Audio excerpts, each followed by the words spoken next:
hearing it. Libby! Sometimes she disguises herself as mild-mannered woman in the crowd, but that's not her. Thanks. I never met my grandfather.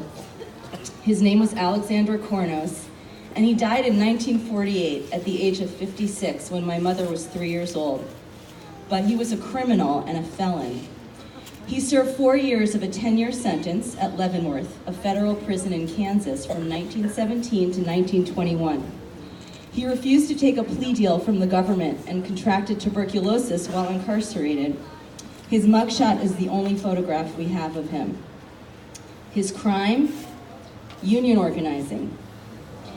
He and 30 co-defendants were prosecuted and convicted in less than 2 hours under the Federal Espionage and Sedition Acts for undermining the war effort and advocating industrial sabotage by organizing copper miners during World War I.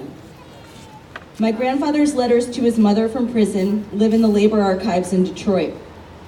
In those letters, he explains his principled stance on the labor movement and why he chose to go to jail rather than promise the government he would stop union organizing.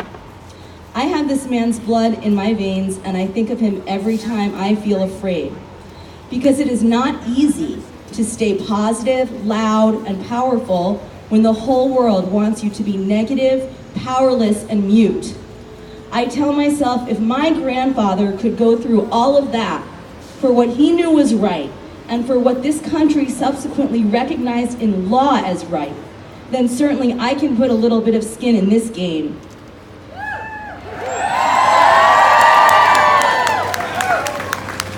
I can take some personal and professional risks. I can endure threats to my job and threats to my body, and I have, and I do, and why? Because I am not afraid. And I have a secret to share with all of you.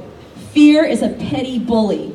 Fear is weak, and it can be conquered by two weapons that each of us has within ourselves: our time and our voices. How we use our time and how we use our voices is our rebuke to fear. And this, I want to just say, this is not a political statement, and this is not a political moment. This is a human statement. We're living in a time that transcends politics. This is not politics, what's happening now. And you know what? That's a good thing. This is a once-in-a-lifetime opportunity to stand for human rights and the protection of our constitutional democracy.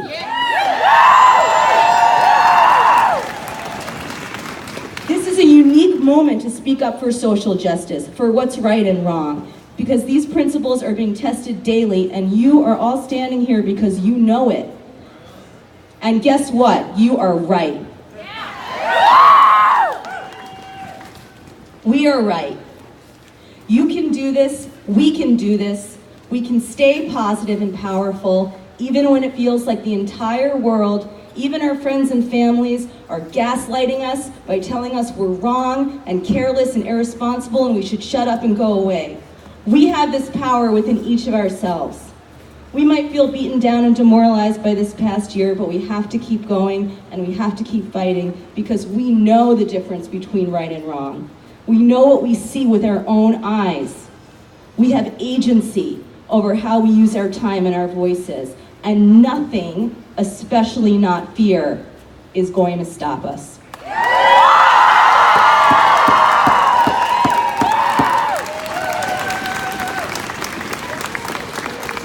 If you haven't ever looked at One Hot Mess, take a read.